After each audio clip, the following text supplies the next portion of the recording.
Bueno, mientras voy abriendo el ordenador y preparando todo, quiero dar las gracias a todas las personas, todas las familias que están involucradas en la organización de estas jornadas y, por supuesto, a todos aquellos que se pusieron en contacto conmigo para participar. Estoy encantada y vengo a traeros una nueva ventana para intentar unir este puzzle que hemos empezado entre todos, que es la ventana del mundo sensorial.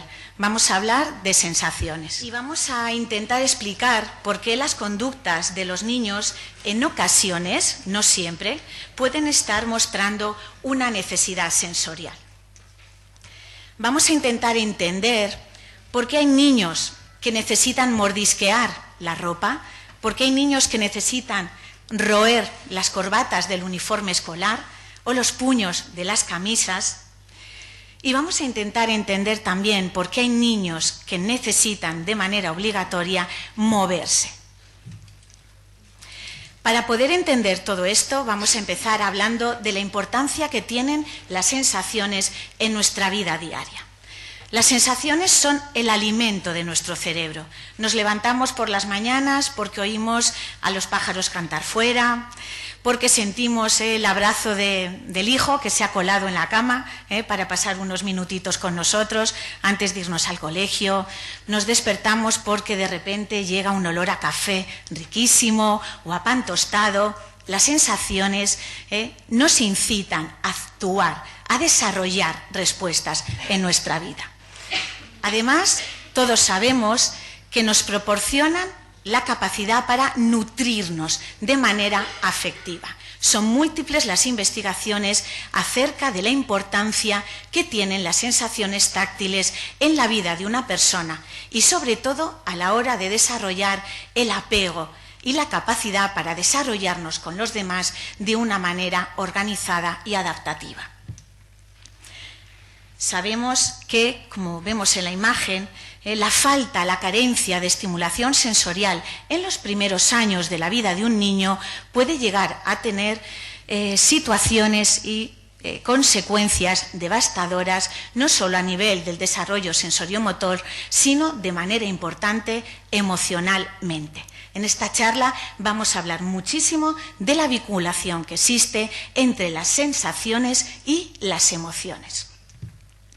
Las sensaciones también nos ayudan a aumentar el nivel de alerta y vamos a ver cómo en nuestras terapias vamos a buscar qué sensaciones nos van a ayudar a que los niños aumenten su nivel de alerta y puedan permanecer más activos y manteniendo la atención en diferentes actividades.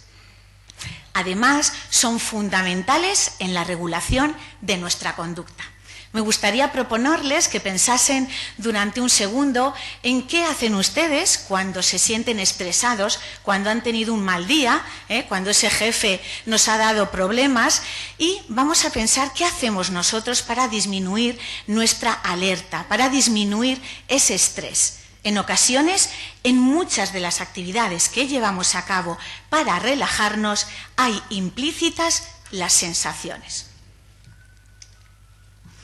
Incluso la literatura nos habla también de la importancia que tiene nuestro perfil sensorial a la hora de elegir y de seleccionar nuestras actividades de ocio y de tiempo libre. ¿Por qué tenemos amigos que si no hacen puenting todos los fines de semana te dicen que el lunes no son capaces de rendir de manera adecuada?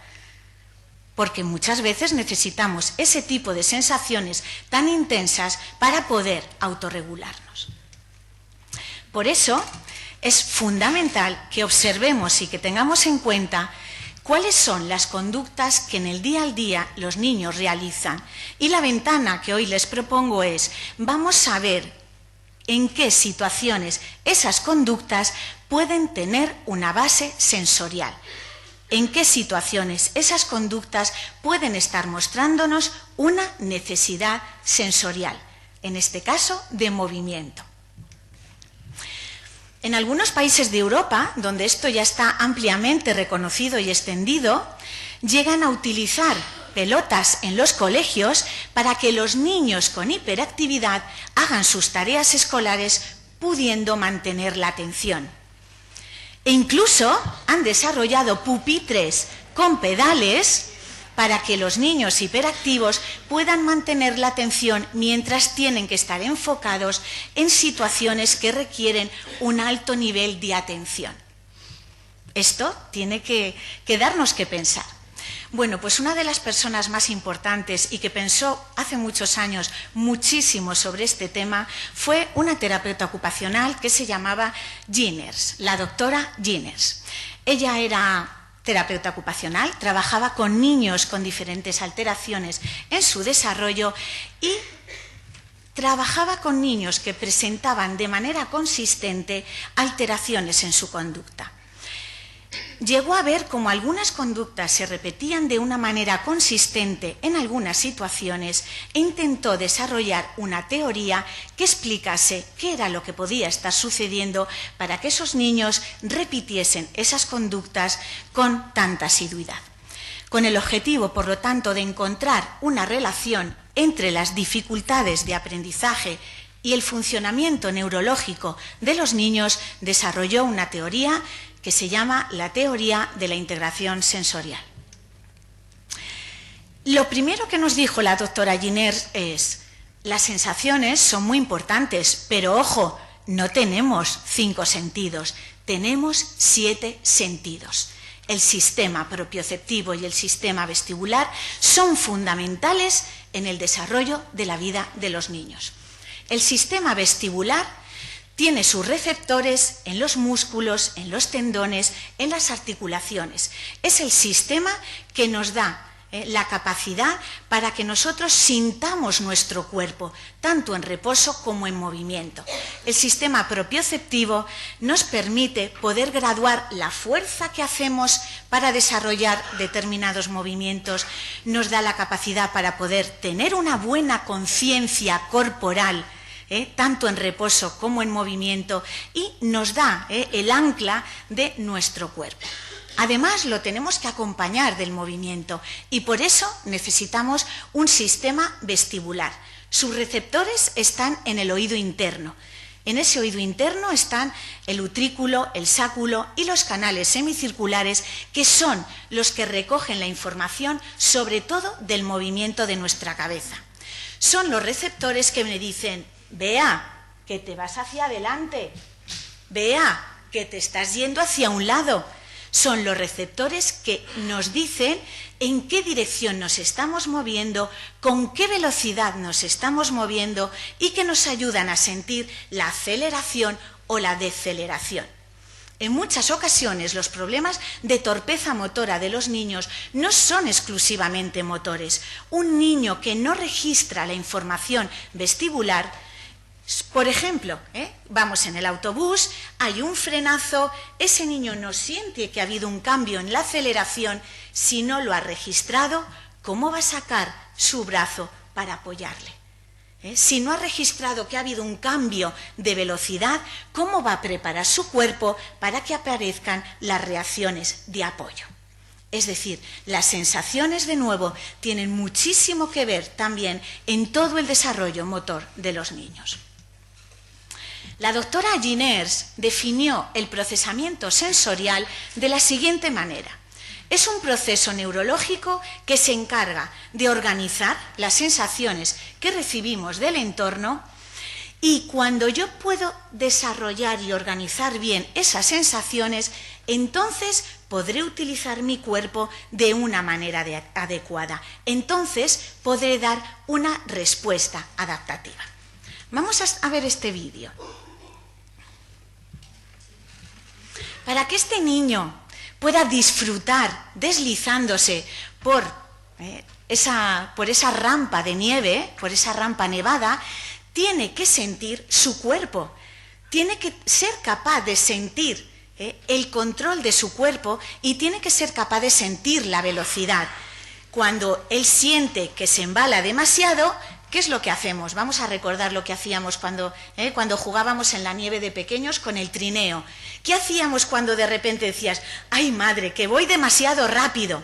Sacábamos los pies, ¿verdad? Frenábamos con los pies, frenábamos con las manos, damos una respuesta en base a la información de la velocidad, de que estoy corriendo demasiado. Si ese niño no organizase esas sensaciones y además no las uniese con la información visual del entorno que le rodea para ver, oye, que por aquí hay un árbol, voy a dirigirme un poco hacia el otro lado. Es decir, si no pudiésemos organizar todas esas sensaciones, seguramente el niño no llegaría sano y salvo al final de la cuesta. Entonces, este ejemplo es importante para que tengamos en cuenta cómo necesitamos integrar las sensaciones. Yo integro mis sensaciones propioceptivas de mi cuerpo con las sensaciones de velocidad y de movimiento de mi oído interno, lo integro con lo que estoy viendo. A lo mejor incluso lo tengo que integrar con las voces de mi madre, que está un poco preocupada porque voy demasiado rápida y estoy escuchándola. Oye, frena un poco. Integro todas esas sensaciones para que haya un producto final, que es ser capaz de descender en una superficie resbaladiza sin caerme. Cuando podemos organizar esas sensaciones, los niños serán capaces de dar una respuesta adaptativa, disfrutar del momento de jugar con la arena húmeda en la playa. Si no soy capaz de organizar esas sensaciones de una manera adecuada, daré una respuesta no adaptativa. No quiero jugar, no me gusta tocar la arena. Y entonces la mamá te cuenta, los días de playa son una tortura. Vamos desde el coche hasta la toalla llevándole en volandas para que ni un dedo gordo toque la arena, porque si no ya nos ha dado el día. Normalmente los niños que tienen problemas sensoriales van a ser niños con muchas dificultades para autorregularse. Cuando hablamos de ese procesamiento sensorial, ¿qué es lo que tiene que suceder? Es decir, ¿qué explicación nos da Ginners? Vamos a pensar que esto es una teoría. Ginners ha desarrollado esta teoría para intentar explicar qué es lo que está sucediendo en ese sistema nervioso central. Y lo que nos dice es lo siguiente. En primer lugar, yo tengo que ser consciente de las sensaciones. Yo ahora mismo tengo que ser consciente de la luz que tengo enfrente, para que ahora pueda seguir haciendo el siguiente proceso. Primero soy consciente de la luz, de los sonidos, del calor que tengo, del roce de mi zapato en el pie. Da igual, hay sensaciones por todas partes. Tengo que ser capaz de registrarla. Es el primer paso. No podemos hacer nada más con un niño si ese niño no se entera de qué es lo que tiene dentro de la boca. Estefanía no va a poder trabajar con ese niño hasta que no sepamos si ese niño sabe que lo que tiene dentro de la boca es una textura con una forma particular, con una dureza particular, o si se han llegado a enterar de que hay algo dentro de la boca. ¿Por qué no escupen a veces? Porque no se han enterado de que hay algo dentro de su boca. Lo único que hacen es dejar caer. Son problemas sensoriales que van a interferir en todas las actividades de la vida diaria. Una vez que soy consciente de que alguien me ha puesto la mano en el hombro, entonces voy a dar una respuesta. Voy a mirar. ¿Qué quieres? ¿Me estás tocando? ¿Lo he sentido? ¿Qué quieres? ¿Qué necesitas de mí? Doy una respuesta. Para poder dar esa respuesta, tengo que modular.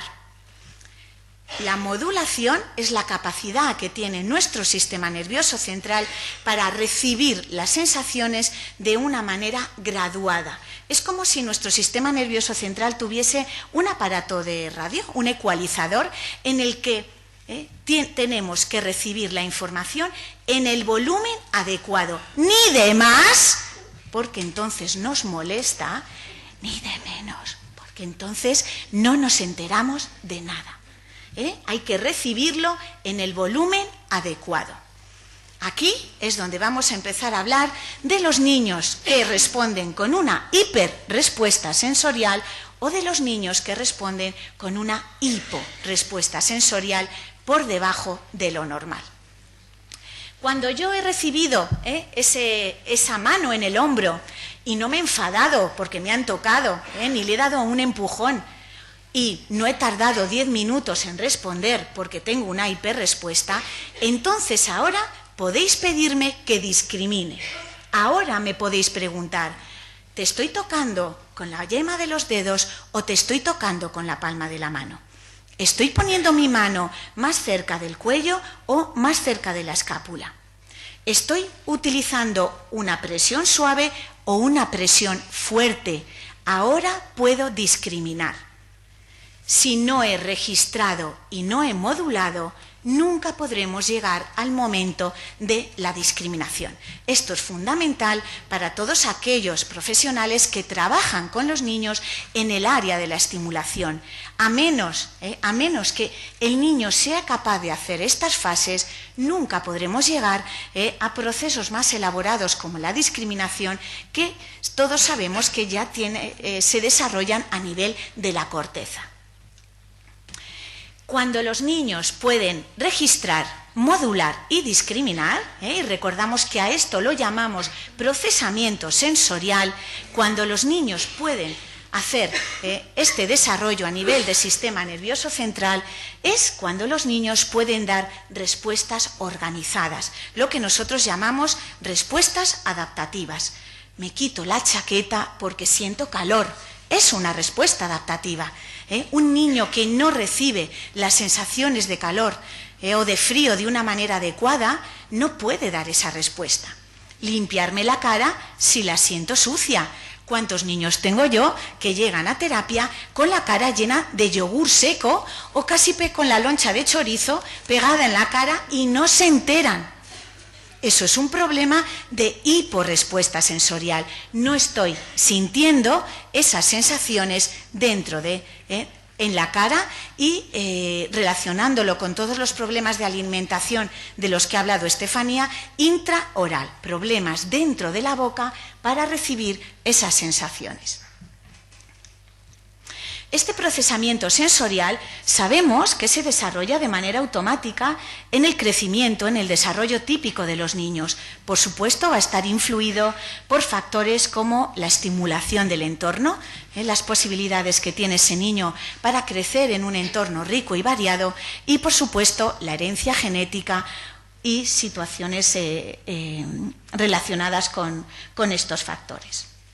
A nivel neurológico, la doctora Giners nos dice que hay estructuras del sistema nervioso central que tienen una mayor relevancia a la hora de organizar estas sensaciones. En un libro que ella dedica a los padres, que se llama La integración sensorial y el niño, dice textualmente que el tronco del encéfalo es el guardia de tráfico, es el que se encarga de organizar el flujo de sensaciones. Y ahí tiene un ayudante muy importante, que es la formación reticular. La formación reticular participa en la capacidad para integrar sensaciones que provienen de vías diferentes, se encarga, fíjense, de algo tan importante como filtrar lo que es relevante y lo que es menos relevante. Si ese niño que está bajando la cuesta nevada, en ese momento se distrae mirando unos pájaros que pasan a su alrededor, va a tener algún problema. Lo visual en ese momento, esos pájaros, no son relevantes. Lo importante es que sea capaz de centrarse en las sensaciones de su propio cuerpo, en el control de la postura, en el control del movimiento. Entonces, esa capacidad para filtrar lo más relevante también se lo vamos a deber a la formación reticular. Y, por supuesto, va a tener mucho que ver con la capacidad para mantener nuestro nivel de alerta y de atención adecuados en función de cada situación. Cuando nuestro sistema nervioso central y todas esas estructuras de las que estamos hablando funcionan de una manera organizada, los niños van a ser competentes para funcionar en todas las actividades de la vida diaria. Seré capaz de reconocer y de distinguir las texturas que tengo dentro de la boca, seré capaz de reconocer que cuando hay un filete tengo que masticar con más fuerza, porque estoy sintiendo que realmente esa textura necesita más trabajo, voy a disfrutar con el tacto de mamá cuando utiliza la esponja a la hora de bañarme, y voy a disfrutar con la sensación de la toalla después cuando me sequen. Y voy a ser un niño que acepta la ropa en general. Y no como los niños que nosotros tenemos, que la mamá nos dice, le tengo que comprar todo de algodón 100%, y a veces hasta se lo tengo que lavar varias veces para que acepte ponérselo. Eso es un problema de hipersensibilidad táctil. En la actualidad, esta teoría, la teoría de la integración sensorial, es un marco teórico que es fundamental porque nos ayuda a entender la conducta humana, nos ayuda a entender por qué en ocasiones los niños pueden tener dificultades en la conducta, y nos ayuda también a utilizar algunas herramientas que no estén basadas exclusivamente en modificar esa conducta, sino en pensar primero de dónde puede venir a nivel sensorial. Hoy en día también es un marco clínico para la intervención en la disciplina de la terapia ocupacional. Los terapeutas ocupacionales evaluamos la ocupación de los niños, evaluamos todos los componentes que forman parte de esas actividades de la vida diaria. Vemos qué problemas motores puede tener un niño para comer, qué problemas sensoriales, qué problemas cognitivos, y en base a esas evaluaciones vamos a determinar cuál va a ser el enfoque que va a ser más susceptible para cada tipo de niño. Cuando hay dificultades en esos procesos de registro, modulación y discriminación, hablamos de la existencia de una disfunción del procesamiento sensorial. Ginners lo definió de esta manera hace muchos años, y ha habido posteriores definiciones, pero para todas están de acuerdo en afirmar que los niños van a tener dificultades en alguna de esas tres etapas que hemos visto: el registro, la modulación o la discriminación. En base a esta disfunción vamos a clasificar a los niños de la siguiente manera: niños con una disfunción de la modulación sensorial, recordad, niños para situarse en el umbral adecuado, para regular la información. El niño que recibe esa información de más es el niño que va a tener una hiperrespuesta. El niño que recibe la información de menos tendrá una hiporrespuesta. Tendremos niños además con problemas en la discriminación, y vamos a tener niños con problemas motores donde el problema motor puede en ocasiones venir derivado de una dificultad sensorial. Un niño que no sienta bien su cuerpo, un niño que no sienta bien las sensaciones de movimiento, de manera obvia va a tener problemas en todo lo que tenga que ver con su planificación motora. ¿Cómo es un niño hipersensible? Bueno, pues el niño hipersensible es este. Está preparado para atacar a todo aquel que venga a molestarle, porque sensaciones que para nosotros no tienen ningún revestimiento negativo, para ellos sí las tienen. Yo tengo niños que me dicen: Bea, me duele cuando me tocas, y yo sé que es verdad. ¿De acuerdo? El niño hipersensible tiene un umbral neurológico, un umbral mucho más corto que los demás, de tal manera que se activa muchísimo antes. No necesita demasiada estimulación.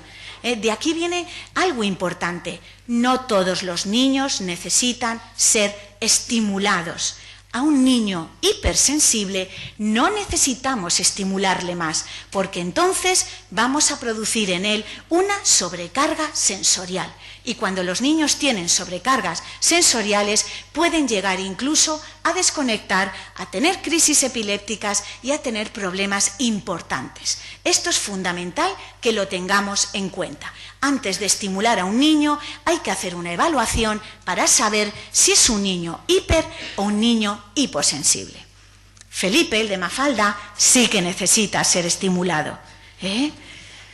Es un niño poco consciente de las sensaciones, necesita mucho tiempo para responder, Le vemos en 3 viñetas seguidas diciendo: me tengo que levantar para hacer los deberes. Y en la última viñeta llora porque le han puesto un 0, porque no ha hecho los deberes, porque le cuesta activarse para reaccionar.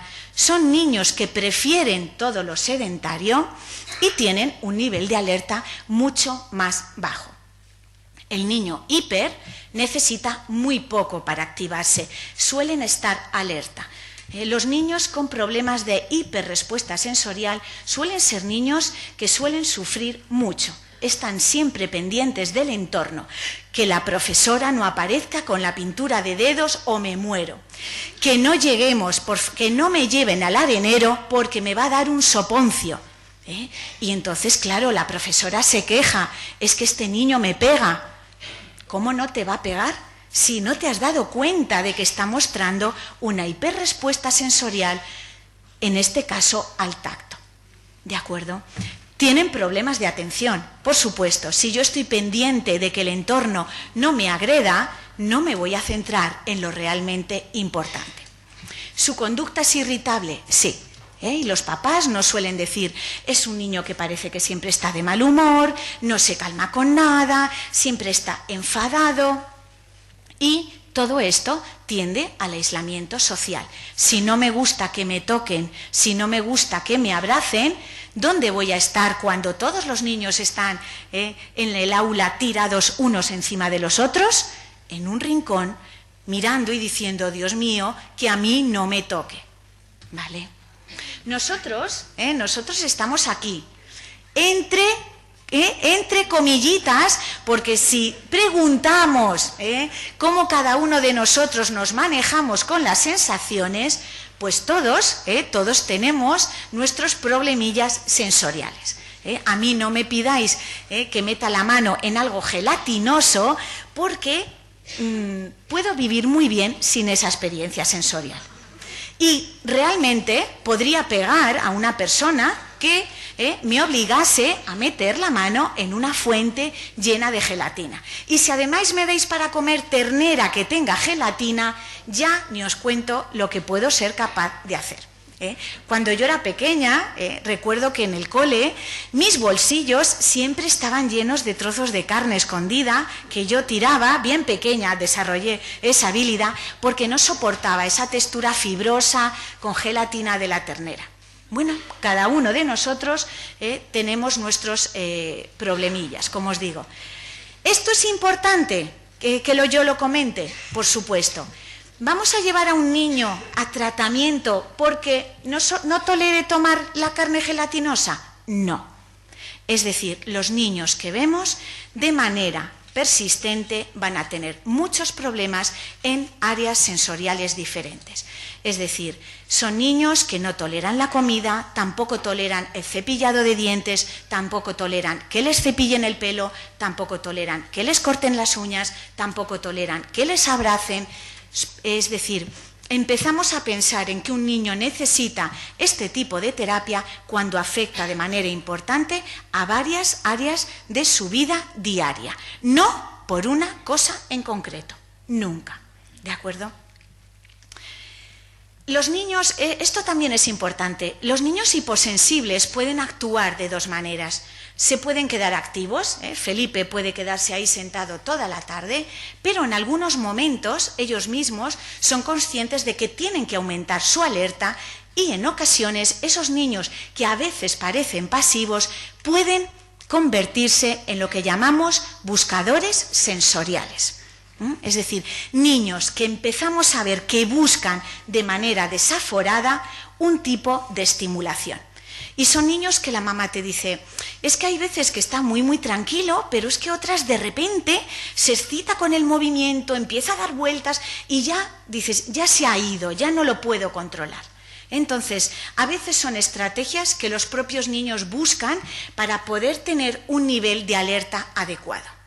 Esto es como si yo, que después de la comida siempre baja mi alerta, Utilizo una pelota cuando estoy en el ordenador porque digo, madre mía, qué vergüenza como entre alguien en el despacho y me pilla que se me cae la cabeza. Y entonces yo me siento en una pelota, me boto un ratito y aumento mi alerta, porque necesito estar enfocada en corregir todos los exámenes que tengo que corregir. Es una necesidad que yo siento y busco cómo poder responder a ella. ¿Cómo es esta niña? ¿Hiper o hipo? Recordad, hiper, me molesta, lo evito, huyo, agredo. Es una niña hiper, ¿en qué sistema? Auditivo. Muy bien. ¿Cómo es este niño? Hipo. El hiper nunca tocaría la espuma. ¡Ah, qué asco! Este es el niño que quiere más y más y más. Fijaros que mirad hasta dónde tiene espuma, en la barbilla, está buscando esa información sensorial. ¿Cómo es este niño? ¿Qué está buscando este niño? Información de su cuerpo, los límites de su cuerpo. Es un niño que puede ser hipotáctil o propioceptivo, las sensaciones propioceptivas de nuestro cuerpo. ¿Y estos? ¿Esta pareja de dos? Hiper, ¿a qué sistema? Visual, ¿vale? Están en casa, en una comida. Hay niños que reaccionan muy mal a las luces, por ejemplo, de los fluorescentes en los colegios, luces que a veces tienen un brillo especial que para algunos niños es desagradable. ¿Cómo es este? Hiper, ¡qué asco lo que me han puesto delante! No sabemos si es hiper olfativo, hipergustativo, hiper al tacto, porque como decía Estefanía, muchas de estas cosas vienen de experiencias negativas pasadas. Yo he tocado esto del breco, qué dentera me da, ¿vale? Bueno, vamos a ver a una niña trabajando en la clínica. Cuando los niños llegan, siempre vamos a realizar juegos en los que les vamos a ofrecer diferentes alternativas para que nosotros podamos valorar cómo están respondiendo a esas sensaciones. En este caso, esta niña va a probar la espuma de afeitar. Fijaros cómo ya llama la atención la fuerza que hace para poder presionar el dispositivo, que no estaba fuerte en absoluto, lo que ya me indica que hay un tono de base bajo, un esfuerzo y un temblor en las manos. Y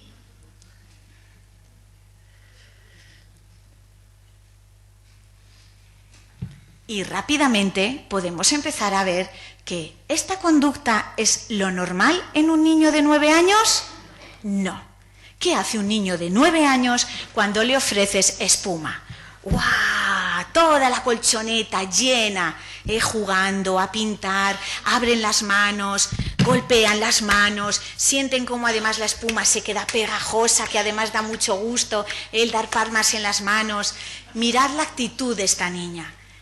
Le doy con el dedito, para no meter la palma de la mano por si acaso, y fijaros en la otra mano, como diciendo, esto nos lo vamos a pensar primero un poco, ¿vale? Son signos que nos hacen pensar, como os digo, es una observación que después vamos a cumplimentar, vamos a corroborar con la administración de diferentes test que van a cumplimentar los papás y otras observaciones para que podamos llegar a determinar en qué áreas va a tener dificultades. Vale. Esta era una niña con una hiperrespuesta táctil importante, que no era solamente en la espuma, ojalá, una niña que comía básicamente gominolas porque no aceptaba otro tipo de texturas. Los niños con problemas de discriminación van a ser niños también que tendrán dificultades. Estos niños reciben la información sensorial, registran esa información sensorial, pero a veces lo que les cuesta es el proceso de discriminar, de matizar. A ver, este columpio en el que me ha subido Bea, esto es rápido, esto es lento. Les cuesta realmente discriminar las sensaciones que les vamos a dar. Este objeto que me han puesto en la mano tiene mucho peso, tiene poco peso. Esto que tengo dentro de la boca es algo redondito o tiene otro tipo de forma. O, por ejemplo, algo muy habitual, te dicen pica, pero no es que pica, es algo que es salado. Pero ellos solo te saben decir que pica, no saben discriminar entre si es algo como los encurtidos, que realmente tiene mucho vinagre, o es algo que es salado, o es algo que es especiado. No saben determinar a veces la diferencia en esas sensaciones. Por último, vamos a tener a los niños que van a tener, como decíamos antes, problemas motores con una base sensorial. Es decir, los niños que tienen dificultades para reconocer la información de su cuerpo, las sensaciones táctiles, las sensaciones propioceptivas, son niños que van a tener dificultades para planificarlos posteriormente. Esta disfunción del procesamiento sensorial no está reconocida como diagnóstico hoy en día en nuestro país. Sí que lo está en otros países, y os he querido incluir algunas clasificaciones del desarrollo del niño como la 0-3, que es muy popular en Estados Unidos, y fijaros cómo aquí hacen hincapié en la presencia en los niños de problemas en el procesamiento sensorial y cómo reconoce a los niños hiposensitivos de los niños hipersensitivos y de los niños buscadores sensoriales. Esta otra clasificación, la ICDL, respeta la misma clasificación que os he mostrado yo, hablando de problemas a nivel de la regulación sensorial y diferenciándolos entre problemas de modulación, de discriminación y problemas motores con una base sensorial. A pesar de esto, cada vez son más los pediatras, los neuropediatras que derivan niños que tienen dificultades en el procesamiento sensorial, y esperemos que con el tiempo realmente se reconozca como un criterio diagnóstico importante. El origen de estas dificultades, como os decía antes, puede ser genético, puede tener que ver con el desarrollo, con el entorno en el que ha vivido y en el que ese niño se ha criado, las experiencias vitales positivas o negativas relacionadas con esos estímulos, y he querido compartir con ustedes un estudio del año 2013 en el que por primera vez evalúan a través de imagen, de neuroimagen, a niños con disfunción de procesamiento sensorial en Estados Unidos, y han visto que todos esos niños tenían tractos de sustancia blanca anormal. La sustancia blanca, nos dicen los expertos, que altera la temporalización de la transmisión sensorial, así como el procesamiento de los estímulos, y cómo la integración de la información, por lo tanto, se va a volver difícil. Es decir, este proceso de integrar lo que yo recibo con el tacto, con la vista, con la propiocepción, ese proceso de integración se va a volver más complicado. ¿Qué ocurre en los niños con síndrome de Angelman con relación a la disfunción del procesamiento sensorial? ¿Hay muchos estudios? Bueno, pues hay mucha literatura que refleja los problemas sensoriales de los niños con este síndrome, pero no hay tanta evidencia científica sobre el tema.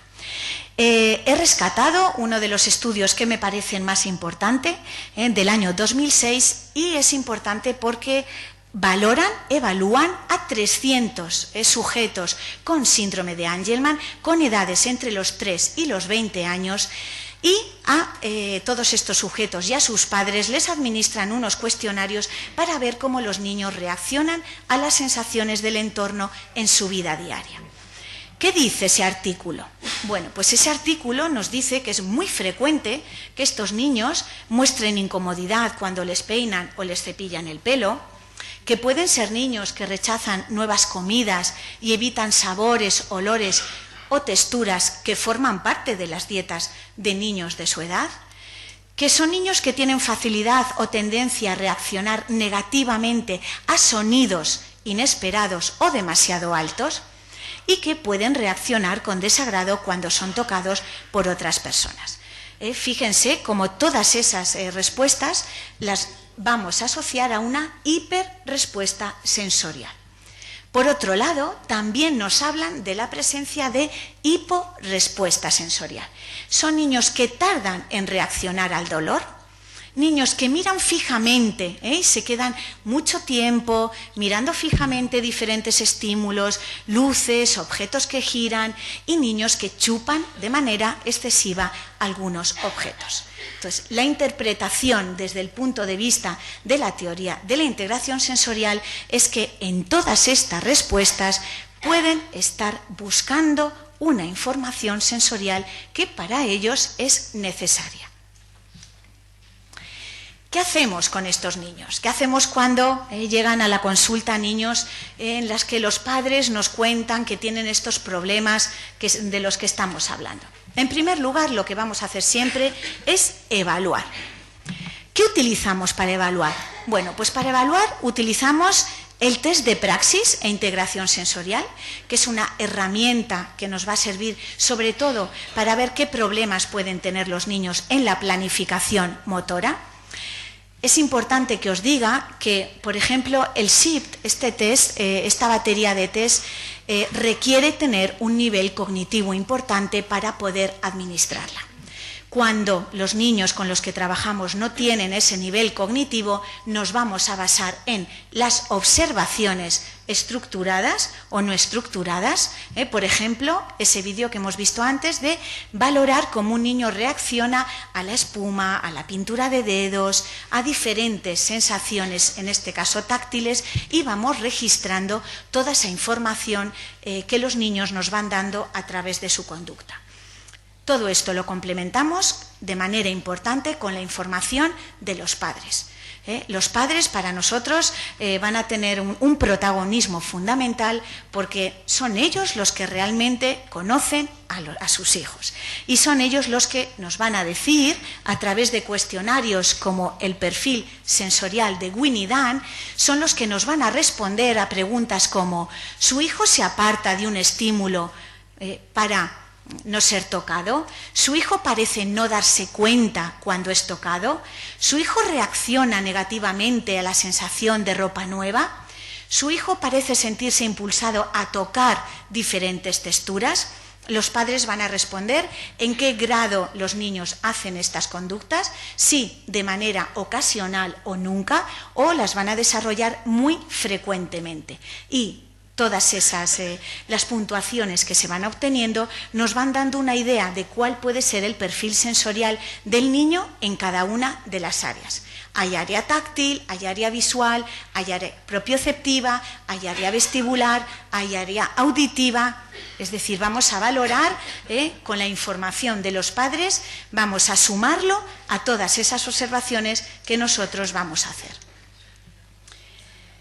¿Por qué es importante? ¿Por qué necesitamos evaluar? Bueno, pues es importante evaluar porque en muchas ocasiones los niños que llegan a nuestra consulta son niños que vienen por problemas de conducta, por problemas de aprendizaje académico, y la terapia ocupacional lo que va a hacer en estos casos es valorar si esos problemas de conducta y de aprendizaje pueden tener una base sensorial.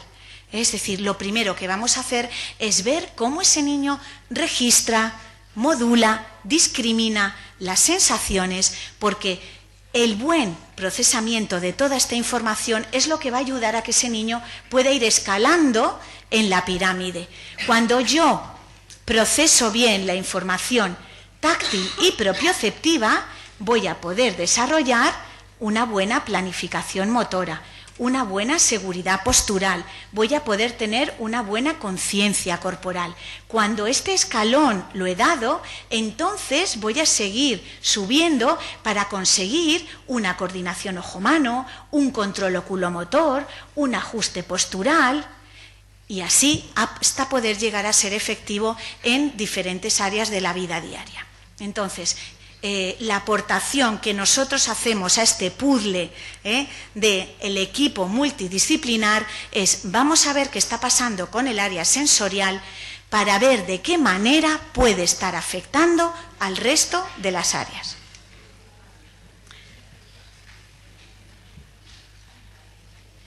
Fíjense en esta niña a la que le voy a pedir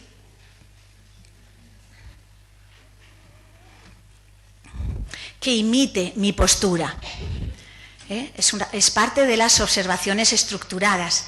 Le estoy pidiendo que haga una extensión contra gravedad. Es incapaz de sentir cómo es la extensión de la cadera para poder sacar esos brazos y hacer el Superman. Esto es un problema propioceptivo. Es una niña que tiene una hiporrespuesta táctil y propioceptiva. No está recibiendo una buena información de su cuerpo. ¿Cómo no va a tener problemas para manejarse en la marcha, en todas las actividades de juego que vamos a hacer? Cuando intervenimos con los niños, vamos a ver cómo todas estas intervenciones tienen que estar basadas en sólidos conocimientos acerca del desarrollo del niño y de todos estos conceptos neurológicos que acabamos de ver. ¿Qué vamos a hacer con los niños en terapia de integración sensorial? Tenemos 3 maneras de trabajar con los niños: sesiones en la propia sala, la dieta sensorial y la modificación del entorno. Cuando utilizamos la terapia de integración sensorial en una sala, tenemos que utilizar salas que nos ayudan a cubrir las necesidades sensoriales de los niños. Tienen que ser salas donde haya equipamiento de movimiento, el trampolín, las tirolinas, los columpios, material propioceptivo, los cojines, material con peso, material que nos permita conseguir mucha información de nuestro cuerpo. Es decir, el niño tiene que encontrar las sensaciones que necesita. Esta es nuestra sala en el Instituto de Rehabilitación Funcional donde yo trabajo. Esta es la que me gustaría tener, que la encontré el otro día en internet y dije, Dios mío, este es mi sueño, este es mi sueño hecho realidad. Esta es la que está en la unidad de rehabilitación infantil de La Beata y bueno, esta es mi compañera Diana Moya, ella trabaja allí, ella debería estar aquí, pero acaba de tener una niña, entonces he querido poner la fotografía para mandarle un abrazo. Bueno, ¿qué es importante en la integración sensorial? Participación activa por parte de los niños. Actividades propositivas. ¿Qué quiere decir eso? El niño está jugando a coger el aro, pero yo como terapeuta ocupacional tengo muy claro cuáles son mis objetivos. A mí no me pagan por columpiar a ningún niño, me pagan para cumplir unos objetivos.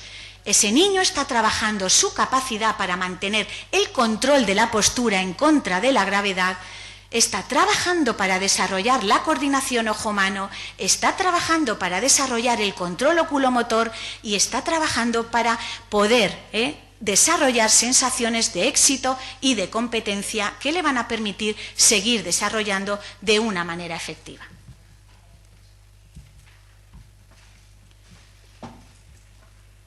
En ocasiones, a ver si se quiere abrir. En ocasiones, lo más complicado para nosotros es hacer entender a los padres y a los profesionales que esto es un juego para el niño, pero no es un juego para nosotros. Este niño tiene muchos problemas en el control de su postura y tiene muchos problemas a la hora de la lectura y está trabajando y organizándose en una superficie móvil para poder desarrollar ese control en contra de la gravedad.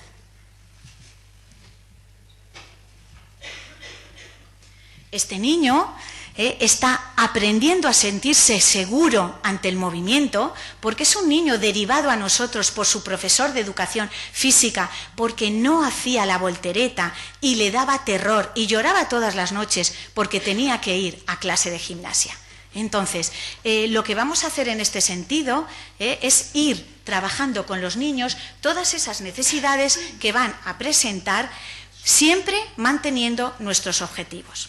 ¿De acuerdo? Bueno, nos hemos quedado...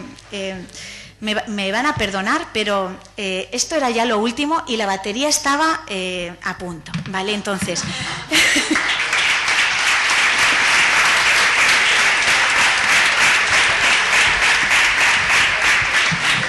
bueno. Estefanía, Beatriz... sí, bueno, conocéis la ley de Murphy, ¿verdad? Vale, he cogido el cable equivocado, para cargar el ordenador. Pero no, por suerte hemos ido bien. Quería transmitiros la importancia de esa valoración del área sensorial para conseguir en los niños conductas mucho más adaptativas. Y sobre todo, que tengamos en cuenta que en muchas ocasiones, sobre todo cuando hablamos de los niños en el entorno escolar, muchas veces el entorno escolar no se adapta a las necesidades de los niños. Si observamos imágenes de los años 60 y del año 2016 en el que estamos, muy pocas cosas han cambiado en los entornos escolares. Yo creo que es importante que seamos conscientes de las necesidades que tienen los niños y que empecemos a adaptar sensorialmente también los entornos para que esos niños puedan conseguir desarrollar al máximo todo su potencial. Bueno, muchísimas gracias y les pido disculpas por este término tan